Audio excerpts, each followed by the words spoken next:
آج ایک صاحب آئے میرے پاس ملنے کے لیے, مفتی صاحب میں 40 سال کا ہو گیا, میری شادی نہیں ہو رہی. میں نے کہا کیوں نہیں ہو رہی؟ کہہ رہے ہیں یار میں پتہ نہیں, میرا مائنڈ ہی اس کے لیے تیار نہیں ہوتا, تو میرے لیے دعا کر دیں کہ میری شادی ہو جائے. میں نے کہا تو کر ہی نہیں رہی, کر ہی نہیں رہا, تو میں یہ دعا کر دیتا ہوں آپ کا مائنڈ بن جائے. تو میں نے کہا بنانے کی کوشش کرو گے تو بنے گا نا. تو بہت بڑا مسئلہ ہمارے ساتھ یہ ہے کہ صحت کے معاملے میں بھی, پڑھائی کے معاملے میں بھی, اور بزنس کے معاملات میں بھی, دین کے معاملات میں بھی. دین میں بھی تو یہ ہے نا کہ جنت کے اسباب اختیار کرو گے تو کہاں جاؤ گے؟ جنت میں. تو اس میں بھی جنت کے اسباب بھی اختیار کرنے کے لیے تیار بولو نہیں ہے. جنت کے اسباب ہے گناہ چھوڑو, گناہ نہیں چھوڑتے, اور پتہ نہیں ایران توران کیا کچھ کر لیں گے, وظیفے پڑھ لیں گے, 5 لاکھ دفعہ آیت الکریمہ پڑھ لی, فلاں نے پڑھ لی, یہ کر لیا, وہ کر لیا, اور فلاں کو کھانا کھلا دیا. بھائی جنت میں جانے کا سب سے پہلا سبب کیا ہے؟ کہ جس چیز کو اللہ نے حرام کہہ دیا اس سے آپ کو بچنا ہے. گناہ چھوڑنا ضروری ہے. اپنے عقیدے کو توحید کے بغیر جنت میں نہیں جا سکتے. کتنے اچھے بن جاؤ, شرک پر اگر ہے. دیکھو جیسے دنیا کا کے اسباب ہوتے ہیں نا, کہ جب تک محنت نہیں کرو گے, صحت کی کوشش نہیں کرو گے تو صحت بنتی نہیں ہے. یہ تھوڑی کہ اٹرم پٹرم جو مردی کھاتے رہو اور آپ پھر بھی صحت مند, ایسا نہیں ہوتا. یہ جو لوگ کہتے ہیں نا فلاں سب کچھ کھا جاتا ہے پھر بھی ٹھیک ہے, ایسا نہیں ہے.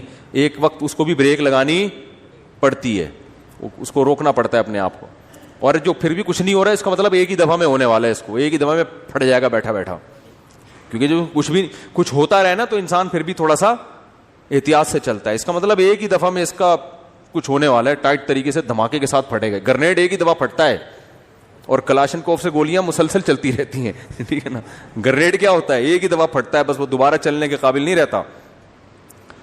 تو آخرت میں جانے کا سبب بھی ہے, تو وہ سبب اختیار کیے بغیر ہم انگریز کو کہتے ہیں نا دنیا میں کامیاب ہے مگر آخرت میں نہیں ہے. کیوں نہیں بھائی؟ تم آخرت کا سبب اختیار کرتے ہی نہیں ہو. آخرت میں جانے کے اسباب کیا ہیں؟ عقیدہ توحید ہے, رسالت ہے, پھر جو اللہ نے جس کو حلال کیا اس کو حلال سمجھو, جس کو حرام کہا اس کو حرام سمجھو. پھر لوگ ہم سے لڑتے ہیں کہ یہ سائنسدان کیوں جنت میں نہیں جائیں گے, انہوں نے تو اتنے نیک کام کیے. او بھائی جنت میں جانے کے لیے تھوڑی کیے انہوں نے, دنیا کے لیے کیے ہیں. تو دنیا آج ان لوگوں کو بڑے اچھے القاب سے یاد رکھتی ہے, یار اس نے بلب ایجاد کیا.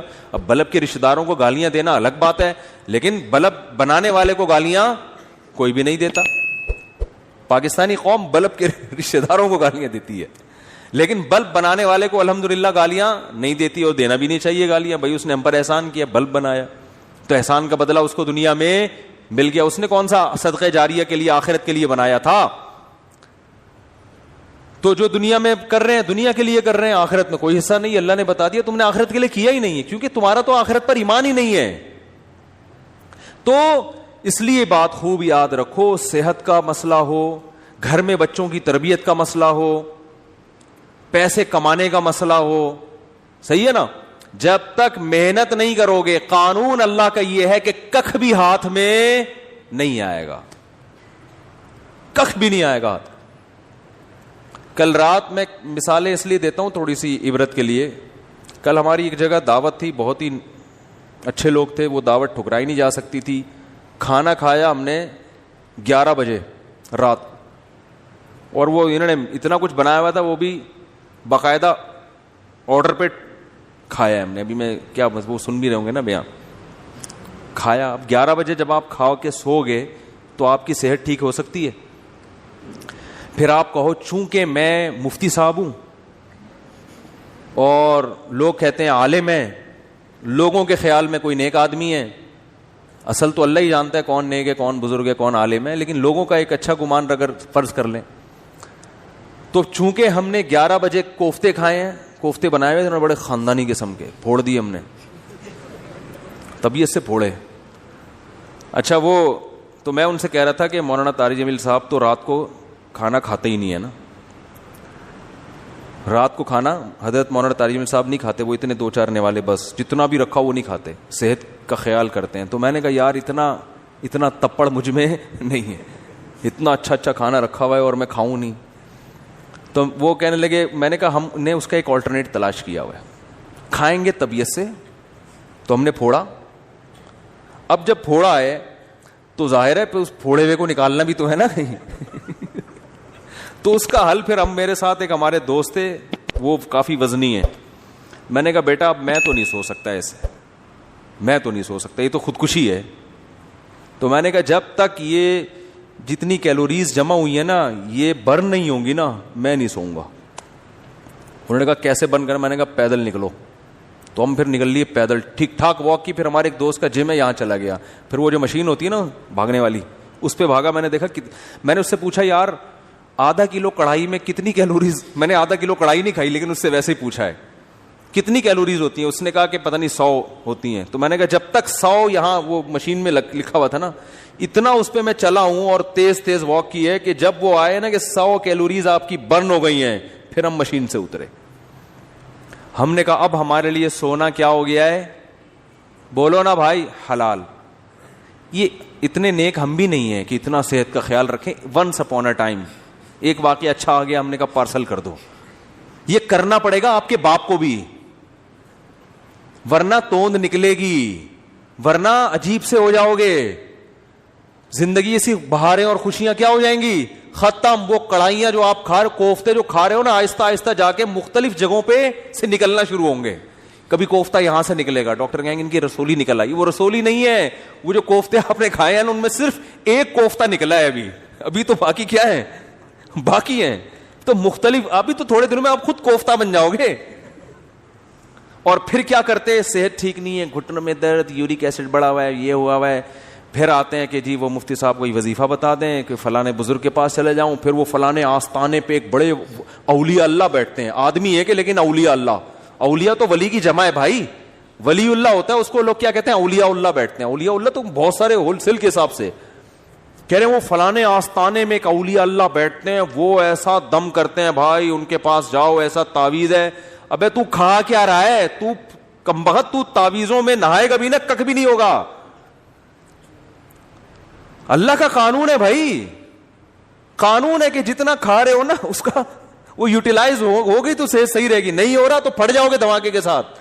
بچوں میں تو چلو گروتھ ہو رہی ہوتی ہے نا, اب 40 سال میں گروتھ تھوڑی ہوگی آپ کی, اب تو فیٹ بڑھے گا, اب تو پھوڑے نکلیں گے, وہ کوفتے نکلیں گے مختلف جگہوں سے, آپ کے کولیسٹرول بڑھے گا 10. پھر بھی اگر مر جائے آدمی تو پھر اللہ نے مار دیا. اونٹ پہ بیٹھے ہوئے آدمی کو بھی کتا کاٹ لیتا ہے جب انسان کی لکھی ہوئی ہوتی ہے. لیکن پھر اس بیماری پر گناہ نہیں ملتا بلکہ درجات بلند ہوتے ہیں. ہمارے نبی صلی اللہ علیہ وسلم بھی بیمار ہوا کرتے تھے, بخار آیا کرتا تھا, اور آپ فرماتے تھے بخار مومن کے حق میں اللہ کی رحمت. لیکن آپ کو یہ بخار معاذ اللہ بد پرہیزی سے نہیں آتا تھا. سمجھ میں آ رہی ہے بات؟ ایک بیماری اللہ کی طرف سے ہوتی ہے, وہ آپ کی کوتاہیوں کی وجہ سے نہیں ہوتی. وہ بیماری اللہ کی رحمت ہے, اس میں گناہ معاف ہوتے ہیں. آج جو میجورٹی بیمار ہو رہی ہے وہ اللہ کی خوشی سے نہیں ہو رہی, وہ اپنی حرکتوں سے ہو رہی ہے, اور اس میں امیدیں لگا کے بیٹھے میں بہت ثواب ملے گا, میرے گردے فیل ہو گئے ہیں, مجھے بہت زیادہ کیا ملے گا, ثواب ملے گا, میرے گردے فیل ہو گئے. میں نے ایک صاحب کو کہا, میں نے کہا اپنا بی پی چیک کرا لیا کرو, آپ کے مجھے دماغ کی سیٹنگ کیا لگ رہی ہے, آؤٹ لگ رہی ہے. کبھی کبھار نا میں نے کہا چیک کرا لیا کرو, کیونکہ مجھے نہیں لگ رہا کہ آپ کا بی پی نارمل ہے. کہ ابے چیک ویک کرانے سے کچھ نہیں ہوتا, مجھے خود بتا رہے تھے, ابے بی پی چیک کرانے سے, جب یہ تو انہی کو ہوتا ہے جو چیک کراتے ہیں, الٹا ہوتا ہی انہی کو ہے جو بار بار کیا کرتے ہیں. میں نے کہا کتنے بلڈ پریشر کے مریض ہیں ہمارے معاشرے میں, یا تو نہ ہوتا نا یہ, پھر خام خامے وہمی بن کے بلا وجہ جا رہے. وہی ہوا, ان کے پتہ نہیں کوئی رکھ پھٹ گئی, ان کی بی پی ہائی تھا, پتہ ہی نہیں چلا ان کو. اور ایک صاحب کے ساتھ تو ایسا ہوا, ان کو بھی سمجھایا, ان کا تو انا للہ ہی ہو گیا, اللہ تعالیٰ مغفرت فرمائے. بہرحال وہی بات ہے, اللہ تو معاف کر دے گا اگر بعد والے اس کے لیے توبہ استغفار کرے, لیکن فطرت معاف نہیں کرتی. فطرت نے دماغ کی رگ بولو پاڑ دی. اتنا یہ نہیں دیکھا کہ بھئی یہ تو یہ جو آج کل بیماریاں چل رہی ہیں, بلڈ پریشر ہے. پھر ماں باپ کی خدمت میں بھی سب سے بڑی خدمت یہ ان کی صحت کا خیال رکھو. اماں کے دیکھو کھا کے رہی ہیں, ابا کو دیکھو, ابا چھوڑ دو پراٹھے, ابا کے پاؤں پکڑو, ابا اس عمر میں پراٹھے سوٹ نہیں کرتے. اور اگر ابا نے پراٹھے کھائے ہیں تو ابا سے بہت محبت کے ساتھ واک کراؤ ان کو, کہ ابا مفتی صاحب اگر پٹھان ہوٹل کے پراٹھے کھا لیتے ہیں تو واک بھی کرتے ہیں, ٹھیک ہے نا. آپ نے مفتی صاحب کے بیان سنے کہ انہوں نے ہوٹل کے پراٹھے کھائے ہیں, تو ابا پھر وہ دیکھو, پھر بھی اللہ کی طرف سے سب کچھ ہو سکتا ہے. بڑے بڑے صحت مند ہم نے دیکھے ہیں, دڑام سے نیچے گئے, تو وہ اللہ کی طرف سے ہے نا, وہ تو اللہ سے تو تھوڑی کوئی لڑ سکتا ہے. لیکن قانون یہی ہے, اور قانون کو فالو کرو گے تو 99% غالب یہی ہے کہ اللہ کی مدد آئے گی. حکیم محمد سعید صاحب جو ہے نا, قانون کو فالو کرتے تھے, نیک آدمی تھے, کبھی تکبیر اولیٰ فوت نہیں ہوتی تھی ان کی. 68 ایئرز میں, 68 سال میں ٹینس کھیلتے تھے, ایک 2 گھنٹہ. آج کوئی کھیل سکتا ہے؟ 40 سال کا آدمی کمر پکڑ کے بیٹھ جائے گا, اس لیے کہ صحت کے اصولوں پر عمل. بھائی اتنے بجے کھانا ہے, یہ نہیں کھانا. ایک حد تک تو سب کچھ چل جاتا ہے, اٹرم پٹرم برگر شرگر انڈے والا وہ والا بھی پھوڑ دیا, وہ اس کے بعد فطرت انتقام لینا شروع کرتی ہے. تو ہم کہتے ہیں نہیں جی, اصل میں تو یہ انہی کو ہوتا ہے جو زیادہ احتیاط کرتے ہیں. آج ایک آدمی کہنے لگا کورونا انہی کو ہو رہا ہے جن کو جو زیادہ احتیاط کر رہے ہیں. میں نے کہا کتنے لوگوں پہ تحقیق کیا آپ نے؟ 2-4 ایسے ہوں گے جنہوں نے احتیاط کی پھر بھی ہو گیا, زیادہ تر وہی ہیں جو احتیاط نہیں کرتے ان کو ہو جاتا ہے. تو تحقیق جب کی جاتی ہے نا تو 2-4 آدمیوں کو دیکھ کے نہیں کی جاتی ہے, پوری رپورٹ آپ کے پاس ہو اس کے بعد تحقیق کا پتہ چلتا ہے.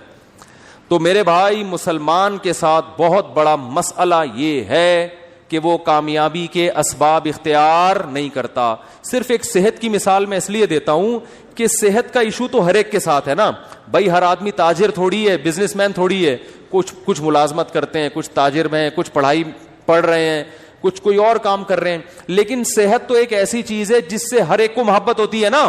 تو اسی صحت کے معاملے میں اپنے حالات دیکھ لو, اسی صحت کے معاملے میں اپنے حالات دیکھ لو کہ جس کو اپنی صحت کی فکر نہیں ہے وہ باقی کام کیا ٹھیک کرے گا. آپ کہہ سکتے ہو ہمیں صحت کی فکر اس لیے نہیں ہے کہ ہمیں کوئی صحت بنانے کا زیادہ شوق ہی نہیں ہے. یہ 100% غلط ہے. اگر یہ بات درست ہوتی تو آپ بیمار ہو کے اتنا پریشان نہ ہوتے. پھر آپ کو شوگر ہو جاتی, آپ خوش ہوتے یار ہمیں کون سا صحت کیا ہو گئی, کوئی مسئلہ نہیں. ابے ایسی ٹینشن میں آتے ہیں یار یہ کیا ہو گیا, کڈنی فیل ہو گیا, تو آپ کہتے ہیں کوئی مسئلہ نہیں, کڈنی ہے نا, فیل ہو گیا تو کیا ہوا, دوسرا لگوا لیں گے, ادھار لے لیں گے 70 بھائی سے کچھ دنوں کے لیے. لیکن آپ کتنی ٹینشن میں آتے ہو, اس کا مطلب آپ صحت پہ کمپرومائز کرنے کے لیے تیار نہیں تھے. آپ سستی, کاہلی اور معذرت کے ساتھ, بہت ہی معذرت کے ساتھ, پوستی پن کی وجہ سے ایسا ہو رہا ہے آپ کے ساتھ. پوستی پن سمجھتے ہیں؟ پوستی نہیں پتا, اتنا مشہور گالی ہے یار, کہتے ہیں پوستیوں کی طرح پڑا رہتا ہے, کہتے نہیں ہے. تو وہ یہ پوستی پنا ہے کہ پرواہی نہیں ہے, نہ کھانے کا ہوش, کھائے جا رہے ہیں تو نان اسٹاپ کھائے جا رہے ہیں. ایک بندہ آیا, میں ڈاکٹر کے پاس بیٹھا ہوا تھا, اتنا گول موٹا ماشاءاللہ, ڈاکٹر کے پاس آیا, کہہ رہا ڈاکٹر صاحب میرا پیٹ بھی بڑھ گیا, وزن بھی بڑھ گیا ہے, میں چاہتا ہوں یہ وزن کم ہو جائے, لیکن اللہ کا واسطہ مجھے واکنگ کا مشورہ نہ دینا. میں اسے جاگنگ کا کہنے والا تھا, وہ کہہ رہا تھا کہ اللہ کا واسطہ مجھ سے چلا نہیں جاتا, کوئی دوائیں کھلا دو میں ہلکا ہو جاؤں. ڈاکٹر نے اس کو بولا بھائی ایسا ممکن نہیں کہ لیٹے لیٹے سرنج سے جو ہے نا تمہاری چربی نکال کے تمہیں کم کر دیں. فٹ بال میں سے تو ہوا ایسے نکالی جا سکتی ہے, بندے میں سے ہوا نکالنا میرے بھائی آسان نہیں ہے. بندے کو اپنی ہوا خود ہی نکالنی پڑے گی, چلے بغیر یہ ممکن نہیں ہے. تو دیکھو ہارڈ ورکنگ, محنت, دماغی محنت بھی, جسمانی محنت بھی, جب تک اس سستی کو اپنے آپ سے دور نہیں کرو گے, نہ اللہ کے ہاں کوئی مقام حاصل کر سکتے ہو اور نہ دنیا کے ہاں کوئی مقام حاصل کر سکتے ہو.